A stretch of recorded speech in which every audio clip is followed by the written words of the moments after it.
Você sabia que dá para tirar muita matemática do esporte mais popular do Brasil? É por isso que o Bigode e a professora Luciana vieram ao estádio do Pacaembu, em São Paulo. Eles querem descobrir aonde tem matemática no futebol.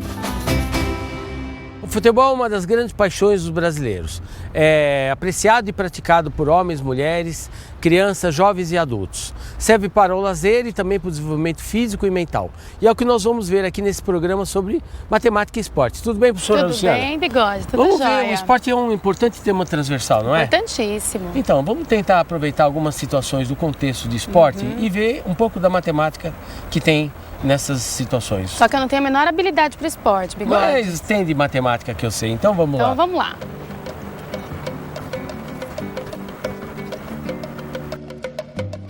O esporte motiva bastante os alunos, né? Época de Olimpíadas, final de campeonato, Copa do Mundo, né? Bastante. É importante a gente discutir aqui todas as possibilidades de explorar o lado matemático do esporte, né? A contagem dos pontos, usar a probabilidade para prever resultados, a equipe campeã. Os jornalistas utilizam não só na parte das contagens, das tabelas, dos gráficos da evolução, mas também nas medidas, né, dos atletas, das suas marcas, né? Onde se utilizam várias representações, números decimais e até aqui, ó, na proporção dos campos onde os esportes são jogados. Bigode, existem cálculos para a gente saber quantas pessoas cabem aqui no estádio. Lá na sala de aula a gente conversa com os alunos e fala para eles que para a gente descobrir a área de alguma figura, basta que eles multipliquem, façam uma multiplicação simples. Aqui a gente tem algumas figuras que não são uniformes. Como é que a gente faz para discutir esses cálculos lá na escola? Dá uma olhada nesse estádio aqui especialmente, porque ele tem setores com vários formatos, né? Por exemplo, aquela arquibancada lá no fundo, ela tem uma forma retangular perfeita, né? Então, a fórmula de área... Ali cabe a multiplicação. A fórmula de área de um retângulo resolve o problema. Basta saber quantas pessoas podem sentar na base, vamos dizer assim, na última fileira e quantas fileiras tem. Aí vai ser esse número, base vezes altura e pronto. E eu calculo aquela região. Nesses setores que estão aqui em curva, né? Aí o procedimento é diferente, porque veja bem, se eu achatar ele vai ficar com um formato semelhante ao de um trapézio, em que a parte de baixo seria a base menor do trapézio e a parte de cima a base maior. Esse setor da arquibancada aqui, ele está na parte em curva do estádio, certo? Então não é retangular que nem aqueles outros setores, tá? Então dá para perceber que na parte de cima da arquibancada cabe mais torcedores sentados do que na parte de baixo. Aqui, nessa parte superior, estão cabendo 79 e 80 torcedores sentados. Na parte de baixo, conforme a gente viu, cabem 55. Considerando que tem 29 camadas, né? Vai de A até Z, até a B e a C. Então, de A até Z são 26 letras, A, B e a C são 29 níveis, tá certo? Então, eu posso considerar o cálculo de torcedores que ficam nesse setor como a área de um trapézio, em que a base menor mede 55, a base maior mede 80, tá? E a altura mede 29. Aí a gente faz um cálculo e pode estimar a quantidade de torcedores que ficam nesse setor curvo do estádio. Então aí a fórmula que o professor pode usar lá no sétimo, no oitavo ano, usar como aproximação a fórmula da área trapézio, que é base maior mais base menor vezes a altura dividido por 2. E você sabia que grande parte dos esportes usa o poliedro mais popular do mundo? Os poliedros são formas tridimensionais limitadas por faces poligonais e foram estudados desde a Grécia Antiga por volta do ano 600 a.C. por Pitágoras e seus discípulos. Quando as faces de um poliedro são polígonos regulares de um mesmo tipo, esses são chamados de poliedros de Platão, em homenagem ao grande filósofo grego. Existem apenas 5 poliedros de Platão. O mais famoso é o cubo, também conhecido como hexaedro. O hexaedro é um poliedro limitado por 6 faces quadradas e é a forma mais comum de dado usado em jogos e brincadeiras. O poliedro de Platão mais simples é o tetraedro regular, formado por 4 faces triangulares. Cada face do tetraedro regular é um triângulo equilátero. Observe que o tetraedro regular é uma pirâmide de base triangular. O octaedro de Platão também é formado por faces triangulares e pode ser decomposto em 2 pirâmides de base quadrada. O dodecaedro é o poliedro de Platão cujas faces são pentágonos regulares. Por ter 12 faces, é utilizado na construção de calendários e outros objetos do cotidiano. Por fim, o 5º poliedro de Platão é o icosaedro, limitado por 20 triângulos equiláteros. Os poliedros de Platão foram apreciados e estudados por cientistas, como o astrônomo Johannes Kepler, que criou um modelo para explicar a ordem do universo. Artistas do porte de Leonardo da Vinci e do gravurista holandês Escher também se ocuparam dos poliedros de Platão. No ensino fundamental, os poliedros de Platão são estudados a partir de suas planificações.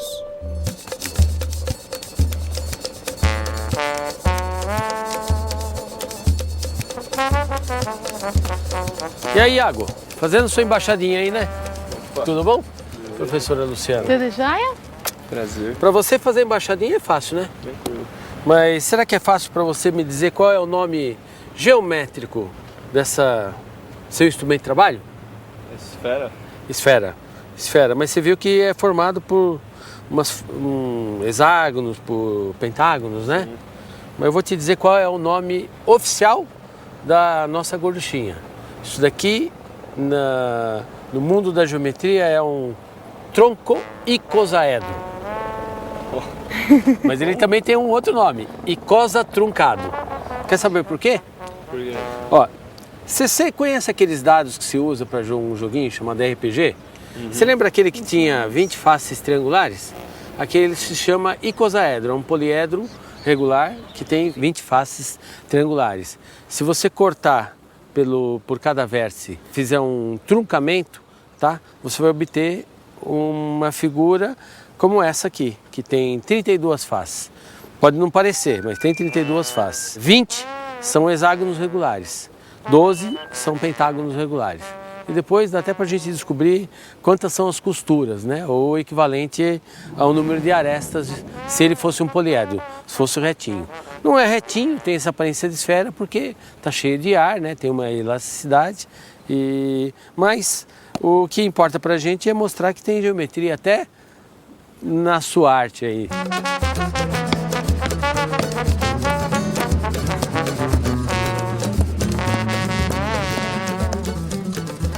Iago, a bola é o brinquedo mais popular nas escolas.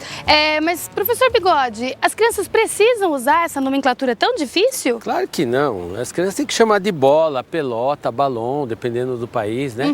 Eu estou chamando a atenção do nome geométrico para destacar o fato de que a bola de futebol, tal como ela existe, é industrializada, ela é um objeto geométrico, ela tem propriedades geométricas, então ela pode se tornar um bom motivo para você introduzir a geometria tridimensional, ou aprofundar e introduzir nomenclatura, mostrar relações. Por exemplo, qualquer poliedro, a gente pode falar dos seguintes elementos no poliedro: o número de faces, o número de arestas e o número de vértices, que não dá para perceber os vértices aqui, porque é uma bola de futebol, está cheia de ar, então não dá para perceber as pontas. Mas num dado, por exemplo, numa pirâmide, em outro tipo de figura tridimensional, é bem nítido o vértice, que é aquela pontinha, tá? Que pica o dedinho da gente, certo? Pois os matemáticos, há um grande matemático chamado Leonard Euler, tá? Que encontrou uma relação interessante que associa o número de faces, de vértices e de arestas. Há cerca de 300 anos, o matemático suíço Euler descobriu uma fórmula que relaciona o número de faces, vértices e arestas de um poliedro. E a fórmula até que é simples. O número de vértices mais o número de faces de um poliedro é igual ao número de arestas mais 2. Então é uma formulinha que existe, uma fórmula muito simples, serve para resolver problemas complexos, mas serve também para os alunos falarem assim, puxa, é mesmo, funciona até na bola de futebol. No nosso tronco icosaedro, temos 32 faces, 60 vértices e 90 arestas. Cada lado da fórmula fica com o número 92, exatamente como Euler havia previsto. A relação de Euler, ela vale para quaisquer poliedros, dos mais simples, tipo um tetraedro regular, o cubo, que também é chamado de hexaedro, o dodecaedro, o icosaedro, o octaedro, e até esse daqui mais complexo, que é o nosso icosatruncado. Fala um pouquinho sobre o cubo, Bigode. O cubo, por acaso tem aqui um cubo na mão? É desse que você está falando? Isso. Olha, o cubo, vamos dizer que ele é o poliedro regular que mais cedo as crianças têm contato, porque o dado aparece em vários jogos, várias atividades, tá? No caso, o nosso famoso dado, que é o hexaedro, hexa por quê? São 6 faces, tá? E vale a lei de Euler também. O cubo é o nosso poliedro mais popular. Ele tem 6 lados, 8 cantos e 12 quinas. Falando tecnicamente, 6 faces, 8 vértices e 12 arestas. Na fórmula, veja como fica o cálculo. 8 mais 6 é igual a 12 mais 2. Dá 14 para os dois lados. Ó, Luciana, para o professor curioso, mesmo para o torcedor curioso, não vai faltar oportunidade de ter situações matemáticas interessantes. Ou para apreciar, tá? Ou para organizar uma boa aula. Né? Legal. Por exemplo, com relação à proporção do campo, a gente sabe que isso está determinado. Tem uma fórmula que determina as proporções do campo. As linhas laterais variam de 100 a 110 metros.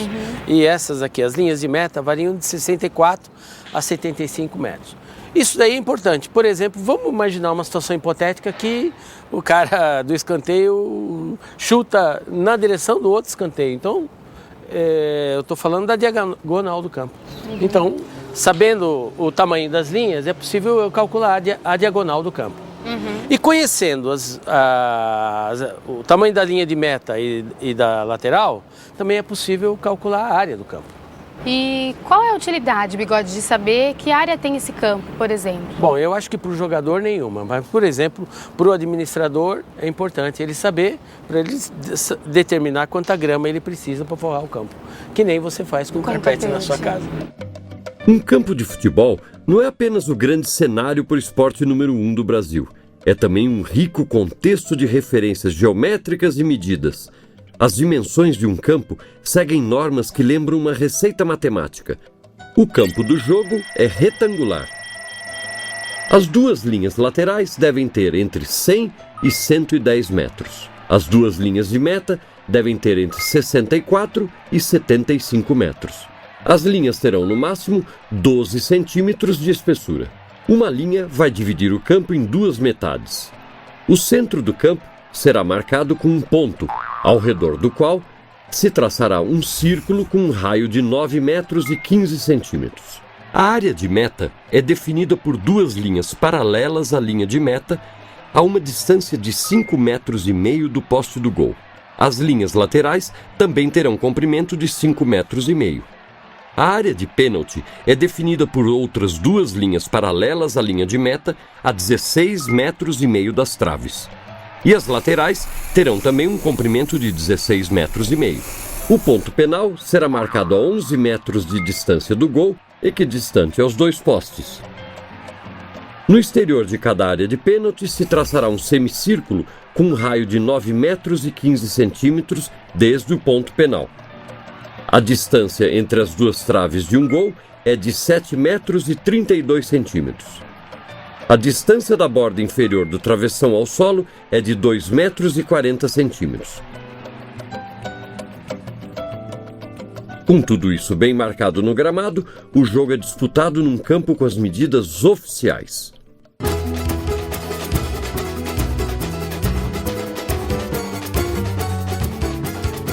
Estão aí nessa quadra 2 times de futebol de escola que disputam uma final de campeonato organizado por eles mesmos.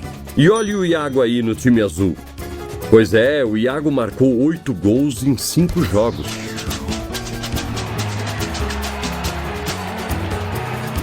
O Daniel, também do time azul, marcou 6 gols em 4 jogos.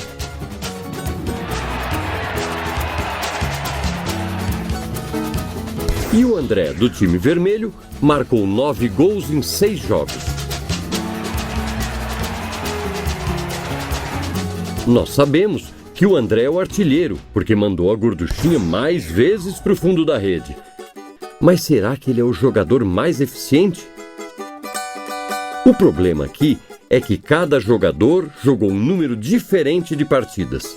Para testar a eficiência, é preciso tirar a média de gols marcados por cada jogador. Assim, vemos que o Iago marcou 1,6 gol por jogo, mais do que os seus 2 adversários, que na média marcaram 1,5 gol por jogo. Portanto, o Iago é o jogador mais eficiente do campeonato da escola. E, sem falsa modéstia, o Daniel pode dizer para todo mundo que sua eficiência com 1,5 gol por partida se equivale à do André, que é o artilheiro do campeonato. A teoria das probabilidades, que tem tanta importância para as ciências nesse século XXI, surgiu há cerca de 450 anos. Tudo começou a partir da troca de correspondência entre o jurista Pierre de Fermat e o filósofo Blaise Pascal. Os 2 franceses, além de amigos, eram apaixonados pela matemática. Eles se envolveram na tentativa de resolver um problema de jogo de dados que lhes foi proposto por um membro da realeza aficionado por jogos, conhecido como Cavalheiro de Mer. De lá para cá, a teoria se desenvolveu e hoje é utilizada por companhias de seguros, na previsão do tempo, e por médicos na prevenção de epidemias e em muitos outros usos. Luciana, nos esportes em geral, é necessário tirar a sorte para ver quem é que começa o jogo. Em geral, se faz tirando para o ímpar ou no cara ou coroa. Vamos no para o ímpar. Vamos lá. O que você pede? Eu quero ímpar. Então vamos lá, eu peço par. Deu ímpar, você ganhou, mas sabe que eu sempre peço par? Por quê, Bigode? Tem uma vantagem matemática nisso? Olha, ou não? quase ninguém percebe, mas a probabilidade de dar par é levemente maior do que a probabilidade da ímpar. Sabe por quê?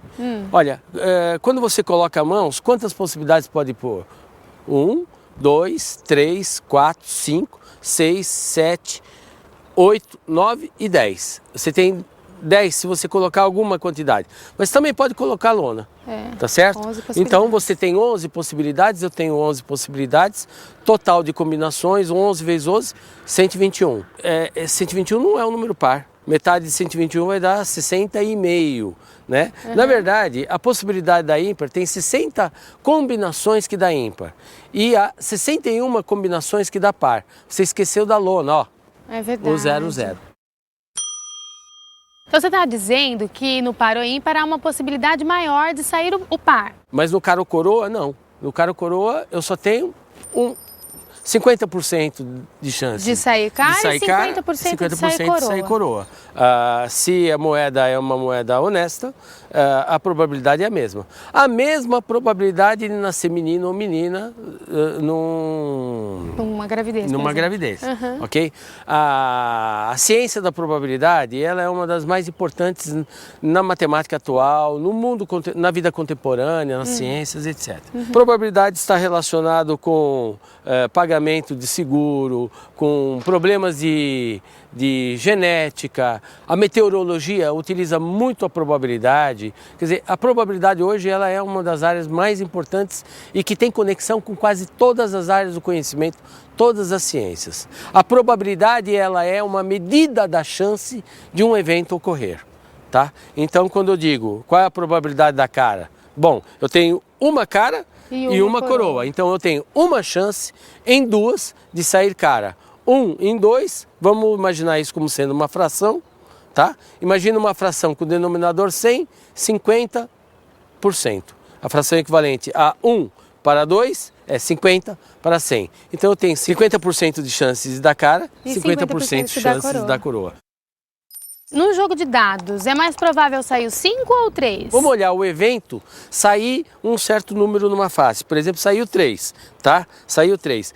Quantas faces são possíveis sair na parte de cima? 1, 2, 3, 4, 5, 6. A minha amostra são 6 possibilidades. O evento 3 é 1 em 6. Portanto, a probabilidade é 1 para 6. 1 em 6. 1/6. Que eu posso traduzir isso em porcentagem. Vai dar aproximadamente 16%. Essa possibilidade serve para todos os números do dado? Então, veja bem, a probabilidade de sair o 2, o 3, o 4 é a mesma. São eventos equiprováveis. Equiprovável quer dizer, tem a mesma probabilidade. Agora, você pode formular problemas mais sofisticados com um dado. Por exemplo, eu posso jogar o dado e falar assim, qual a probabilidade de dar face um número ímpar? Então, como é que nós vamos raciocinar? Quantos são os números ímpares? É o 1, o 3 e o 5. São 3 possibilidades em 6.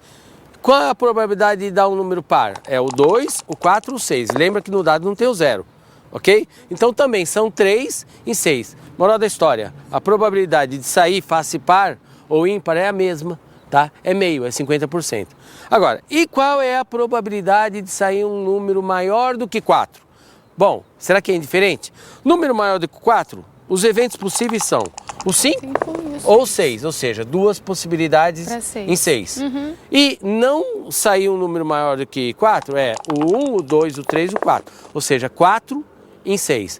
Em outras palavras, 2 em 6, 1/3. 4 em 6, 2/3. A probabilidade de sair um número maior do que 4 é 1 para 3, 1/3, 33%. A probabilidade complementar de sair um número até 4 é 2 em 3, ou seja, 66%. E eu posso formular vários problemas. Quando eu estou jogando 2 dados, isso é muito comum, eu quero saber a probabilidade de sair um número ímpar. Aí o modelo fica mais sofisticado, porque o número de combinações possíveis da soma das faces, tá, vai ser bem grande. No caso de um dado, vai ser 6. 6 resultados possíveis. No caso de 2 dados, é 6 em 6. 36 resultados possíveis. Então, o cálculo fica bastante complexo.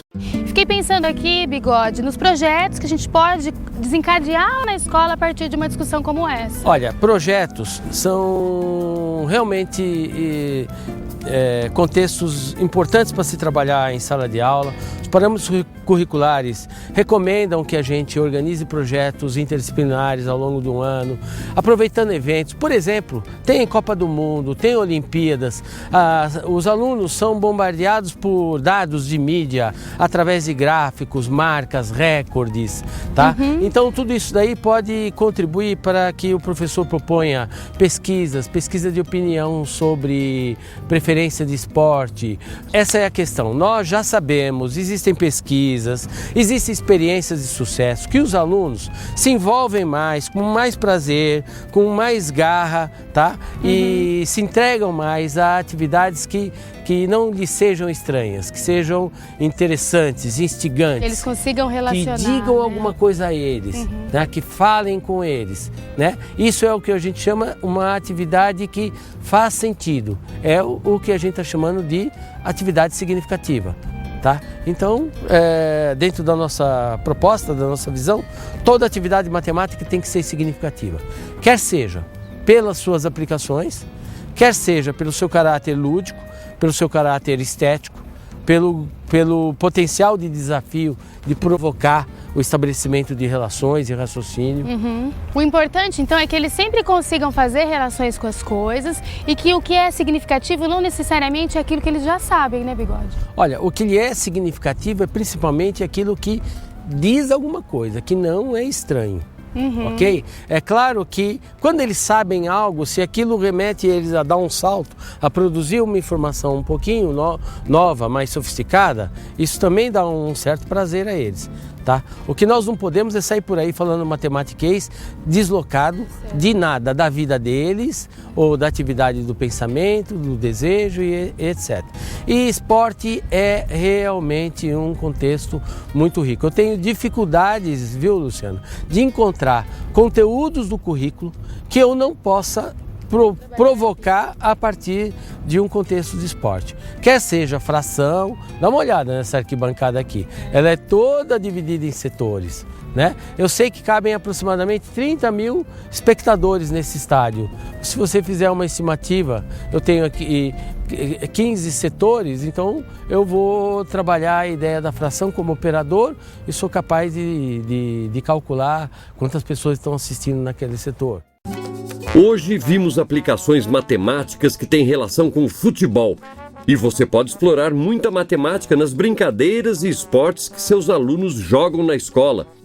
Aproveite para achar sua própria maneira de explorar matemática em toda parte.